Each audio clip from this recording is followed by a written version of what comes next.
BBC дүрбүсүндө подкаст берүүсүн угуп жатасыздар. Сиздер менен кайрадан мен Кубат Чекиров. Шейшембиде Жогорку Кеңештин укук тартиби, кылмыштуулук менен күрөшүү жана коррупцияга каршы аракеттенүү боюнча комитети мугалимди мазактагандарга акчалай айып пул салуу жөнүндөгү мыйзам долбоорун экинчи окууда карады. Бул Кыргызстанда биринчи жолу мугалимди ар кандай мазактоодон, агрессиялык аракеттерден коргоо боюнча каралып жаткан мыйзам долбоору.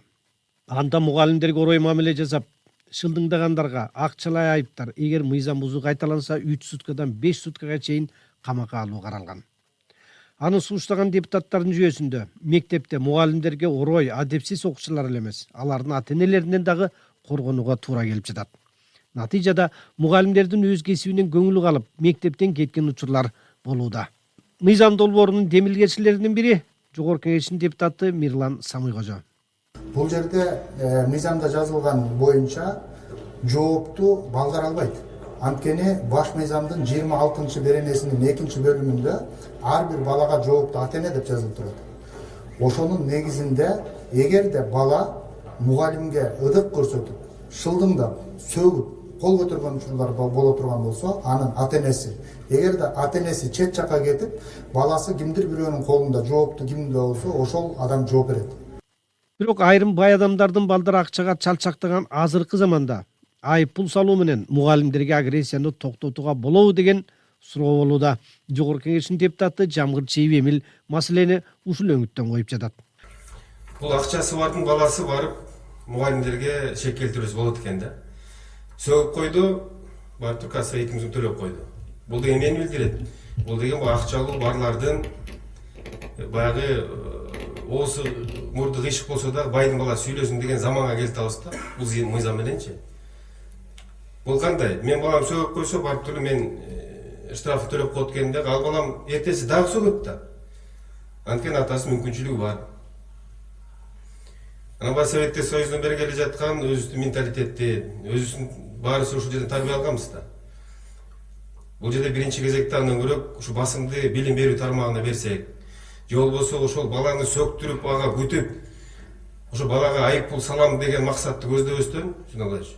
Аны ошого чейин алдын ала иш-чаралар жүргүзүү максатында бир иштер жүргүзбөйбү?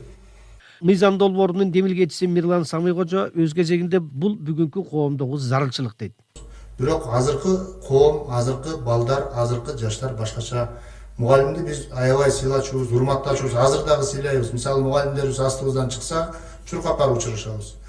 Бирок азыркы учурда коом андай болбой атат, азыркы жаштар андай болбой атат. Бул жерде ошол балдарга ата-эненин берген тарбиясы, таалими дагы өтө зарыл болуп турат. Биз ошон үчүн ушул мыйзамды демилгеледик. Мен ойлойм, бул мыйзам керектүү мыйзам болуп эсептелинет деп. Ички иштер министринин орун басары Нурбек Абдиевдин айтымында мугалимге ыдык көрсөткөн ар бир учур мыйзам талап кылгандай кылдат иликтениши керек. Мугалимдер, социалдык кызматкерлер, акимият өкүлдөрү кошулган комиссия түзүлөт. Биринчи жолу балким эскертүү менен чектелүү туура болот. Эгер эң башты кайталана берсе, ошондо гана айып пул салынууга тийиш дейт. Өткөн окуу жылы аяктайын деп калганда Сузак районундагы мектепте мугалимдин бир окуучу кызды уруп койгону бүт өлкөгө дүң болду.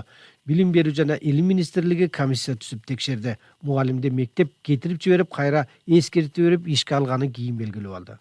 Бул окуя өлкөдө чоң талкууга айланды. Эл эки жаат болуп, бир жагы окуучулардын эң баш болуп кеткенин айтып, мугалимдин таламын талашты. Башкалары окуучунун укугун коргоп, ага кол көтөргөн мугалимди жоопко тартууну талап кылышты.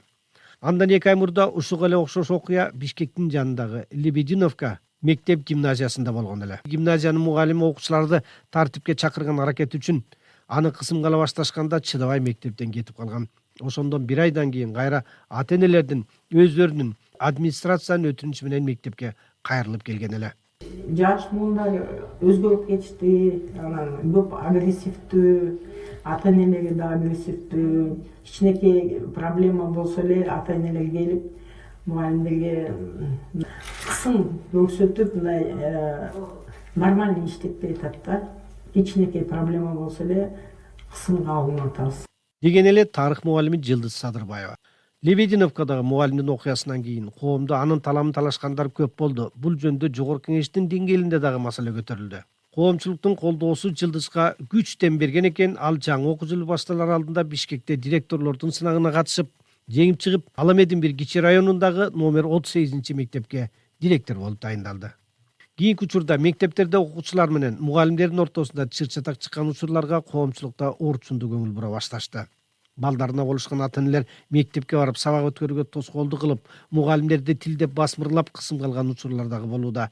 Ошондуктан депутаттар мугалимдерди ар кандай агрессиядан коргоо зарыл деп жатат. Окуучу менен мугалимдин ортосундагы мындай конфликттер бир жагынан мугалимдердин кесипкөйлүк деңгээлинин төмөндөп кеткенин, экинчи жагынан окуучулардын тарбиясы колдон чыгып баратканын көрсөтүүдө дешет. Билим берүү жана илим министрлиги окуучулардын туура тарбиясы үчүн ата-энелердин жоопкерчилигин күчөтүү жөнүндө чараларды караган, өзүнчө толуктоолорду билим берүү мыйзамына сунуштап жатат. Бул BBC дүрбүсүндө подкаст берүүсү болду.